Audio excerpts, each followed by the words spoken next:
Good morning student. आज हम पढ़ेंगे कक्षा 9वीं का विज्ञान। इसमें अध्याय 12 देख रहे थे, कार्य एवं ऊर्जा। कार्य के बारे में पूरा चीज़ हम लोग ने अच्छी चीज़ पढ़ लिए थे। उसमें से कुछ बेहतर जो नॉलेज है, जैसे कि हम कार्य करते हैं, ऊपर जाती हुई गेंद पर किस बल द्वारा धनात्मक कार्य होता है। कार्य धनात्मक में ऊपर जाती हुई गेंद पर किस बल द्वारा ऋणात्मक कार्य होता है। ये धनात्मक ऋणात्मक कार्य क्या होता है, ठीक है, इसके बारे में जानना जरूरी है। एक विद्यार्थी देखते हैं और एक नई चीज़ देखते हैं कि हम अगर कोई वस्तु को लेकर अगर हम सीधी क्षैतिज दिशा में चलते हैं और उस वस्तु की ऊंचाई में कोई परिवर्तन नहीं आ रहा है, वह वस्तु के त्वरण में कोई परिवर्तन नहीं आ रहा है, तो क्या उस वस्तु पर हमारे द्वारा कार्य किया जा रहा है? नहीं किया जा रहा है। जैसे कि एक कार में मैं एक क्या कर रहा हूँ, बुक को रख दूंगा और उस बुक को रख कर मैं कार को चलाऊंगा, तो वो मेरे द्वारा क्या उस बुक पर कुछ कार्य हो रहा है? क्या नहीं हो रहा है, क्योंकि वो बुक तो स्थिर है, बल्कि कार चल रही है।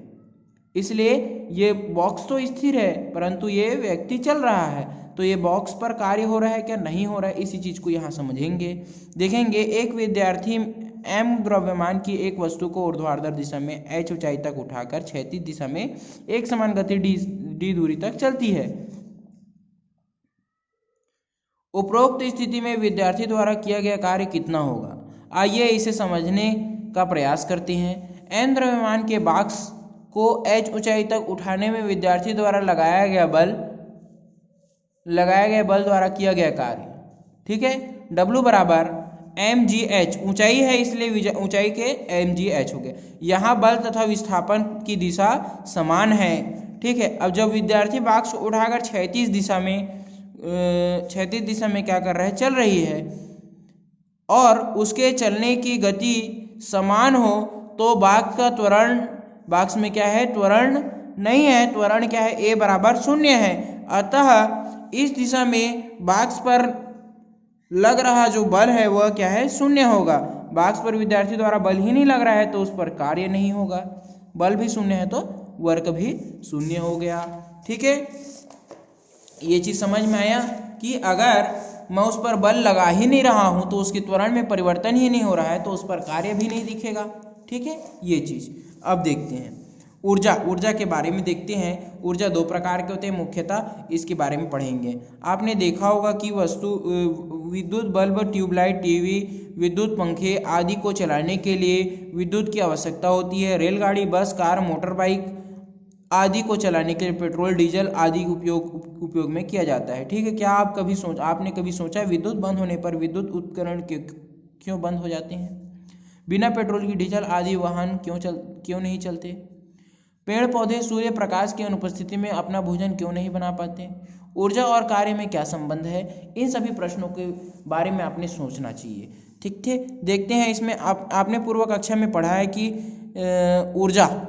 ऊर्जा कई रूपों में पाई जाती है, जैसे विद्युत ऊर्जा, प्रकाश ऊर्जा, ध्वनि ऊर्जा, यांत्रिक ऊर्जा, नाभिकीय ऊर्जा, रासायनिक ऊर्जा।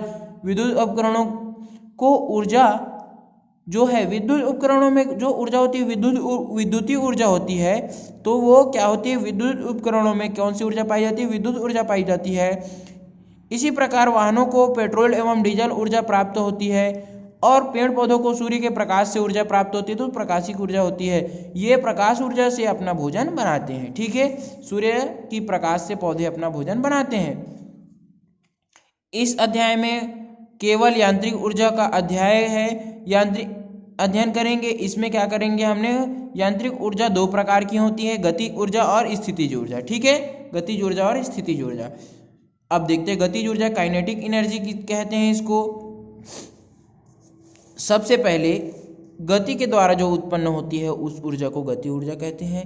इसके बारे में हम लोग काइनेटिक एनर्जी के बारे में हम कल और अच्छे से डिटेल पढ़ेंगे। इसके बाद हमने पढ़ेंगे गतिज ऊर्जा की व्याख्या देखेंगे, और उसके बाद देखेंगे उसके गतिज ऊर्जा व किया गया कार्य के डेरिवेशन, मतलब उसका देखेंगे गणितीय रूप, ठीक है। फिर 1-2 उदाहरण हल करेंगे, उसके बाद फिर स्थितिज ऊर्जा को पढ़ेंगे। ठीक है। इस पार्ट में आप लोग को मुख्य ये टॉपिक पढ़ना है। इस सब को आप लोग घर में एक बार आप लोग पढ़िए, उसके बाद जब मैं बताते जाऊंगा या अगर मैं पढ़ रहा हूँ तो मैं सिर्फ पढ़ते भी जाऊंगा तो आप लोग को बहुत ज़्यादा समझ में आ जाएगा, ठीक है। मैं तो खैर समझाऊंगा, तो आप लोग इसको पहले घर में एक बार पढ़िए या समझने की कोशिश करिए। ये टॉपिक हो गया यांत्रिक ऊर्जा संरक्षण का नियम, इसको लास्ट में पढ़ेंगे, ठीक है। तो ऐसे 3-4 टॉपिक है, इसको आप पढ़िए, उसके बाद हम और पढ़ाएंगे। ओके।